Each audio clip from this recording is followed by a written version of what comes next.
دیکھیں میر صاحب، پہلے یہ 45 اور 47 کی جب بات کرتے ہیں نا تو تھوڑا سے اگر ہم پیچھے جائیں تو یہ جو جماعت یہ جو بات کر رہی ہے یہ ایک ٹانگا جماعت تھی. یہ ٹیسٹ ٹیوب مانسٹرز ہیں. یہ مانسٹرز جو پیدا کیے گئے، یہ مانسٹرز پیدا کیے گئے اور اس کے بعد انہوں نے پاکستان میں تباہی مچا دی. انہوں نے تفریق، نفرت، کوئی ادارہ نہیں چھوڑا، کوئی ملک میں بندہ کوئی نہیں چھوڑا. وہ جماعت جو آئی تھی تو پہلے منشور اپنا نعرہ انہوں نے لگایا تھا کہ آپ اس ملک میں پیٹرول پمپ صاف کریں گے، کٹے لیں گے، کٹوں سے دودھ نکالیں گے، مرغیاں لیں گے، انڈے لیں گے اور ان انڈوں سے ہم اپنی تعمیر و ترقی کا سفر شروع کریں گے. یہ ان کی حقیقت ہے، ان کی مینٹل کیپیسٹی ہے. تو اگر پیپلز پارٹی ان کے ساتھ اب جانا چاہتی ہے تو یہ ان کا فیصلہ بہتر کر سکتے ہیں.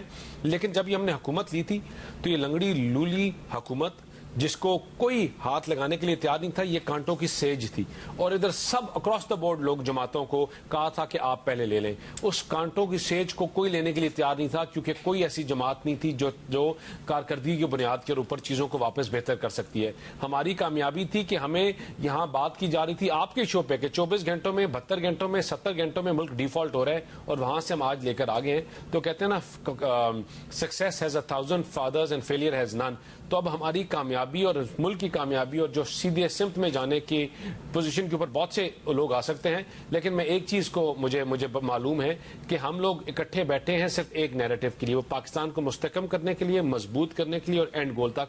اور انشاءاللہ ہم اسی تنخواہ پہ ان کے ساتھ اور یہ ہمارے ساتھ اینڈ گول تک پورے ہوں گے. بڑی اہم سٹیٹمنٹ دیا آپ نے کہ آپ بھی اسی تنخواہ پر، وہ بھی اسی تنخواہ پر ایک دوسرے کے ساتھ چلتے رہیں گے اسی ملک کی خاطر. اس کا مطلب ہے آزاد کشمیر میں جو لڑائی چل رہی ہے یہ منافقت ہے نا؟